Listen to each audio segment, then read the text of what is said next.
And what's up? We're back again. The Sports Good Basketball back at you. We're here Thursday. emergency show for the Damian Lillard trade. A huge trade. I don't think anyone saw the team. We already knew Dame wanted to leave because he wanted to get out of there because he knew he had no chance of winning a championship in Portland like no one else has in recent memory. He wanted to go to Miami, and that seemed like what it was going to be. But the NBA kind of shut that down. I think they had some tampering thing put in place. And so people kind of quieted down about it. But now we get the Bucks. Did you ever think the Bucks would have an opportunity for a player like this? You know what? I didn't even consider the Bucks. I thought Pat Riley was going to make it happen no matter what. But it seems Portland didn't like what they were offering, what they had to offer, and it was rumored that Toronto was the front runner. And lo and behold, Woj reported the Bucks got him. I think that was really a surprise to most, and I think their plan is to outscore people because giving up Drew Holiday, that dude is a dog, man. I love Drew Holiday. Oh I man, take we've him seen it. I Yeah. take him on my team any day. You know, he's gritty, he defends, he can score. I think they'll miss him on the defensive end of the court. Obviously, picking up Damian, they're going to gain offense, but you know, Drew Holiday's, like I said, he's a dog, man, and he helped them win their championship a few years ago. And I think they're gonna miss his presence on defense. So that's why I say their plan must be to just outscore everybody. That may be the plan, and they seem like they have the pieces in place. Load management, we know that's a big thing in the NBA, so it may help with the longevity and the freshness of these plays and continue to play together and be potent. But this was a three-team trade, so it wasn't just the Bucks, it wasn't just the Blazers. The Suns come in with a Right. surprise of their own. DeAndre Ayton, you thought that he was going to leave as well? I know they weren't happy with him, so it was always a possibility, right? And I think while they're not getting great ball players, they do get depth, and that is exactly what they needed. They had, I think, five, maybe six guys signed, so yeah, they had to add some players to that roster, and yeah, obviously they were going to sign some people, but this trade helps them in that department anyway. Yeah, Nasir Little is one of the players that was traded as well. They just gave him the Blazer, that is, just gave him a contract just recently, I think in the past month or so, a 4 year, I believe, $28 million contract. And now, as you know, in the NBA, kind of like unlike the NFL, when there's a trade, there's probably draft picks. In the NBA, I guess draft picks aren't as important, except in this case, I saw that there are unprotected picks there, and there's some swap picks later on 28 and 30.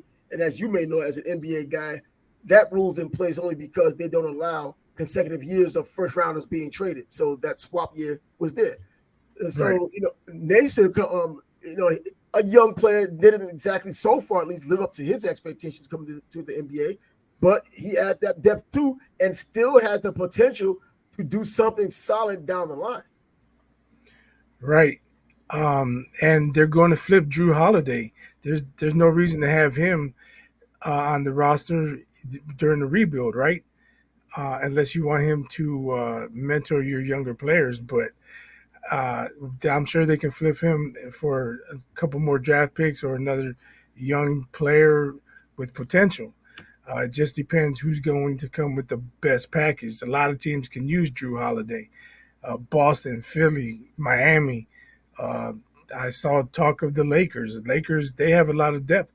They probably could give the best package. What is the best fit?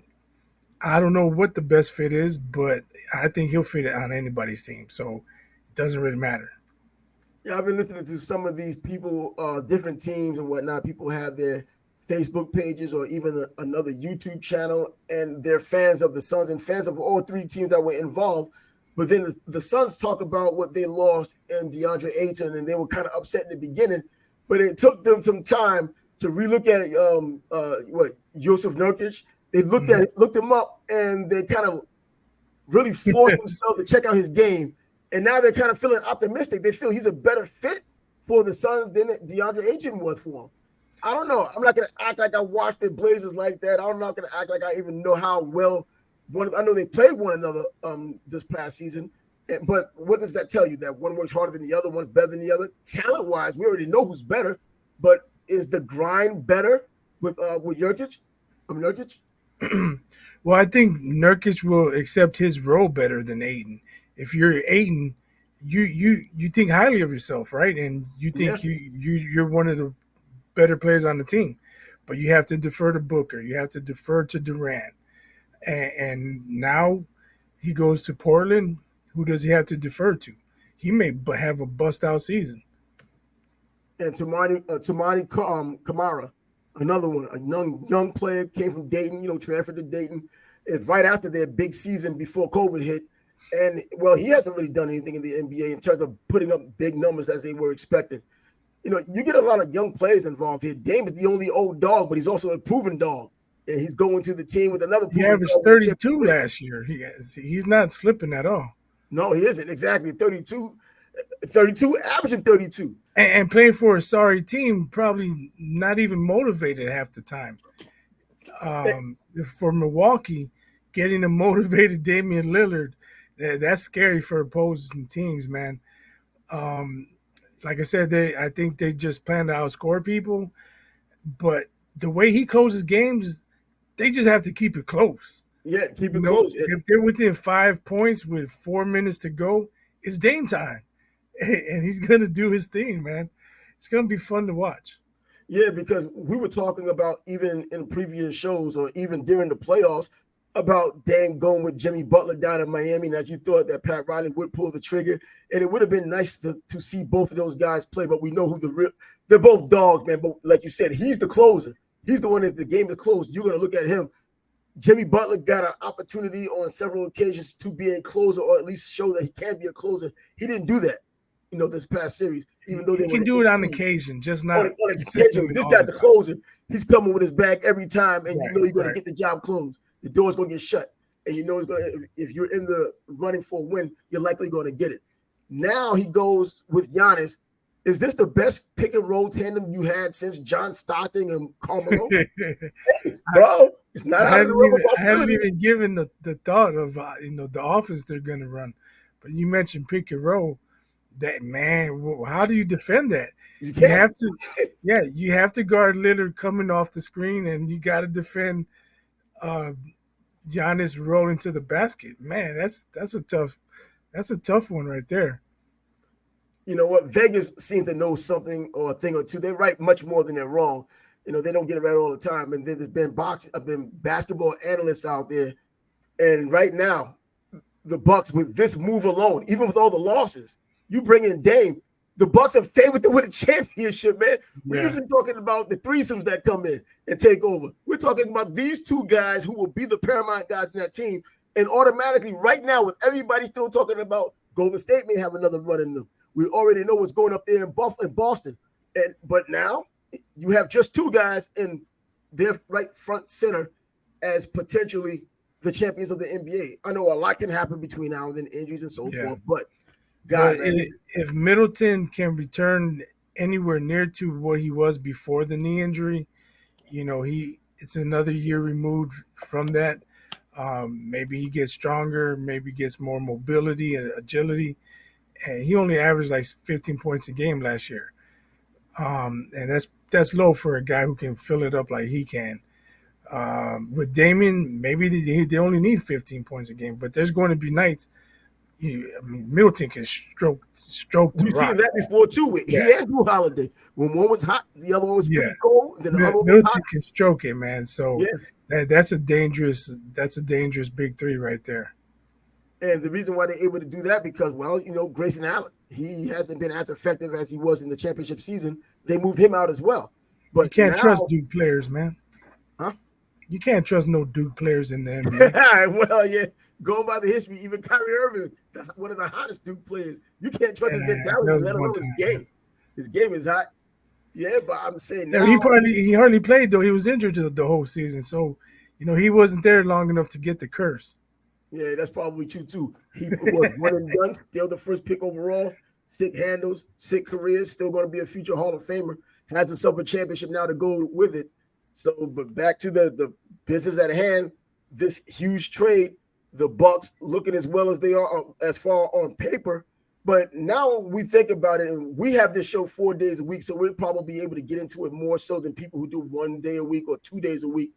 We talked about this because, well, we had to talk about these things even in passing, and talking about just a little while ago how Giannis was talking about, well, you know what, I wouldn't mind ending my career somewhere else. They heard that buzz. Right. I think this is Hey, probably what spawned them to do this. hey, message heard loud and clear, right?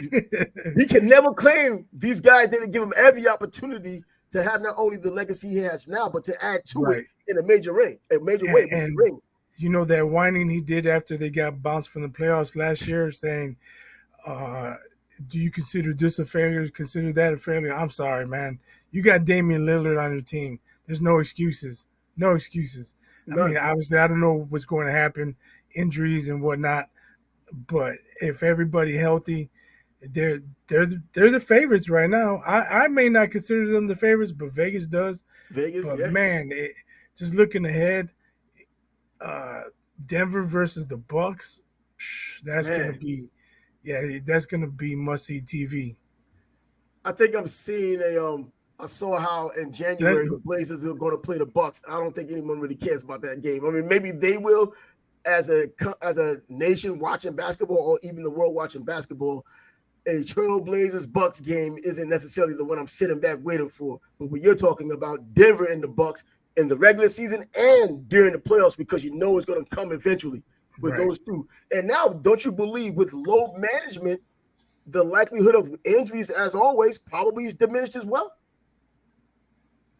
Well, you mean the lack of Reinforced load load management. management that they're trying to enforce?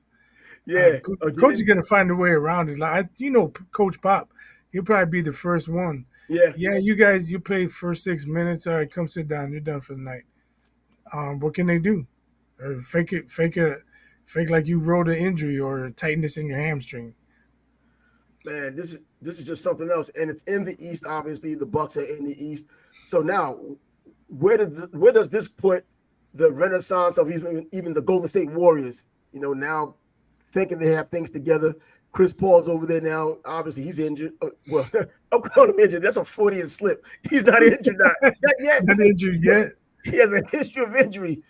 I hate to throw that comment out there at him. My my feelings haven't changed. They haven't done anything. They brought in Dwight Howard. They just signed somebody. Oh, I can't even think of who it is, but it's so inconsequential. They have not addressed their issues. They had The big one. nobody to deal with Anthony Davis. They had nobody to deal with Jokic, and I mean last year they didn't, and they still don't. And Yeah. they're talking Chris Paul's going to start. So you're gonna have who's coming off the bench? Are you gonna put Clay on the bench? That's not gonna go over Nope. well. Nope. And if you play Clay, now you're going Steph, CP3, Clay, Wiggins, and Draymond. Draymond's gonna guard AD. Draymond's gonna guard Jokic. Not. Draymond's I don't gonna think so. guard Giannis the 2 times they play them. I mean, that's a terrible plan. Like I said, I don't think Dunleavy Jr. knows what he's doing out there. Uh, CP3 is a bad addition for that roster, in my opinion. You know, they're already aging, and then you bring in an older player. And come on, I don't know. I don't think the Warriors have any shot. They'll be lucky to be sixth or seventh again. Well, going back to the East, now the Bucks are looked at as number one right now. But in terms of overall wins and losses, they've been winning. It's just that when they've gotten their opportunity, even as a one seed, they haven't been winning the things Right. that matter most. Dame should give them that opportunity to seize the moment, get into the finals, and going by what paper is saying, and even Vegas and so many so-called pundits, well, it looks like it's pretty much a formality next June in the championship game with all of these things in the balance, injuries and so forth, but load management and whatnot.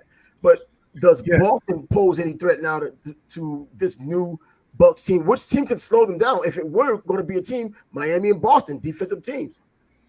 Well, Boston's always going to be a threat with Tatum and Brown. Those guys can light it up on any given night.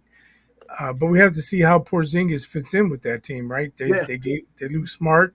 Same thing with Milwaukee trading Drew Holiday. They're losing a lot of toughness, grittiness, mental toughness, and just a guy who's always going to be there and give his best effort. Marcus Smart is in Dallas now, or Memphis, and he may help out John Morant and those younger guys. But how does Porzingis fit in with that lineup? And how badly will they miss Marcus Smart and his leadership? Now, as far as Porzingis goes, talent for days, talent for ages. It's just that either the injuries or what's going on in his head. I thought down in Dallas that he and Luka were going to be some type of a Batman and Robin duo. That European thing they tried to really push on people, and it didn't work out. And when Luka was down that year, I remember Porzingis coming in, putting up numbers, but they were still losing. And then when Luka got back, they started winning again. Then he says, "Well, I thought we were supposed to be a great tandem, 1A, 1B." When in fact he was just 2 and there was 1. And he didn't want to be what it meant to be in the number 1. And then the head case issues. And I only say that because of what had happened in New York, not only with reports, but confirmed reports of his family members on the outside pretty much holding the Knicks' feet by the fire. I'm sure that hadn't changed when he went down to Dallas. And, well, that's why Mark Cuban doesn't put up with crap like that. Now he's in Boston. Are they going to put up with crap like that if it's still going on? Or is it going to cause any rift in the locker room or with management? Or just is he really a head case? I really don't know that part. Or is it just the family issues that made things worse than they should have been when he was in New York and Dallas? Yeah, I'm not. I'm not aware of those family issues. We just have to wait and see how he fits in, how the team plays with him on the roster now. I just know they lose maybe their heart and soul of that roster though, and Marcus Smart. That's what I thought. Yep, exactly. That defensive guy. You talk of dogs, and they're not that many dogs. Yeah, and he'll take and hit tough shots at times also. In today's NBA, you don't have as many players like that anymore because people are so busy trying to be superstars. They're athletic through the gills. They're trying to be superstars. You have players who don't want to fit into a role to where the numbers aren't going to look great at the end of the day, even though their role probably says that you're probably best like a Dennis Rodman, just stick with the boards and play the defense. But they're so athletic, they're thinking, they look at the other guy, averaging 15, they think they're better than him, so we should get at least 15, when you're probably best just doing 9 points and getting 10 rebounds, 15 rebounds, and being a defensive stalwart. We don't have I think that was probably DeAndre Ayton's issue. They wanted him to be Ben Wallace, Dennis Rodman, or Draymond like, but I think he wasn't happy in that role. Scorer. Yeah, he must be a scorer. So in the final analysis, what is your breakdown? Obviously, we weren't going to talk about the NBA, but until some huge news came, and this delivered, man. This is the biggest. This is the only thing that could take smoke from the NFL going on right now, and even the baseball playoffs that are about to start up. This is huge. Man, Ronald Acuna Jr. 40 home runs, 70 stolen bases, first time in history. It's hard to believe that part. We gave Ellie De La Cruz a lot of props earlier in the season, man. And we mentioned Acuna Jr., but I think we slept on him. No, that's our bad. Acuna Jr. is a bad. As far as being on the show, I can't say it because he's my son's favorite player. We watched him here in Jacksonville when he had his rehab assignment coming back from the knee injury that ended during the World Series season, and we saw him play. And that's why I bought my son the jersey and the whole deal.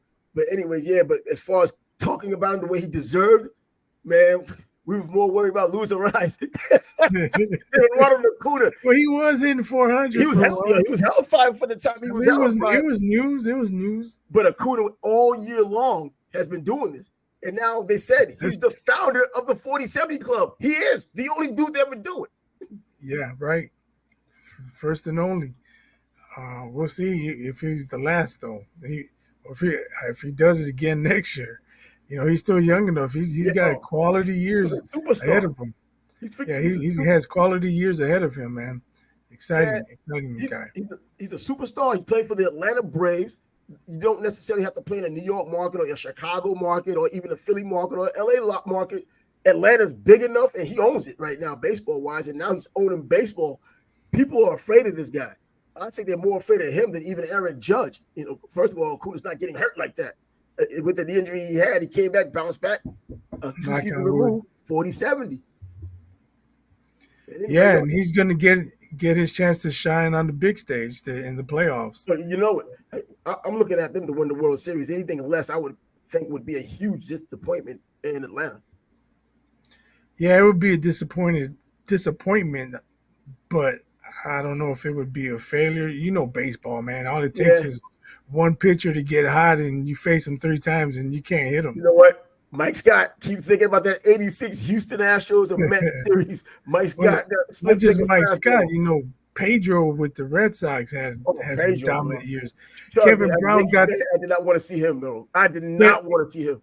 Kevin Brown got the Padres to the World Kevin Series. freaking Brown, yeah. It didn't work out in the World Series. He kind of broke down a little bit, but man, that playoff run they had or he had was dominant.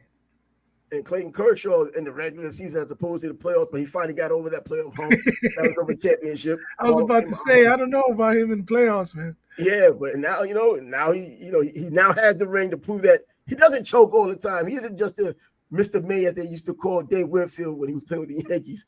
But anyway, that'll be it for us because we just had to break this Got to huge go live. basketball news. Had to go live with the big basketball news, and that's exactly what it was. Huge basketball news. We got on top of it, and hey, it's a hell of a precursor to the upcoming season. Media days are beginning, and preseason games will be here. Preseason games pretty much are already going to be started within the next couple of weeks or a week.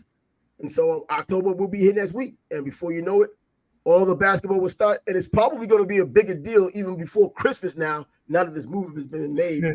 People watching the teams and the players going to their respective teams and seeing how those things work out so they can either say, I told you so, or, oh, man, how did that happen? Like Aaron Rodgers, that kind of thing. Hopefully there are no injuries like that. But yeah, I just hope we get on top of it. So yeah, look for our Canelo versus Charlo video coming up. We gotta shut this one down. Live Deuce. stream. I'm Trav. He's biased. Out. Adios.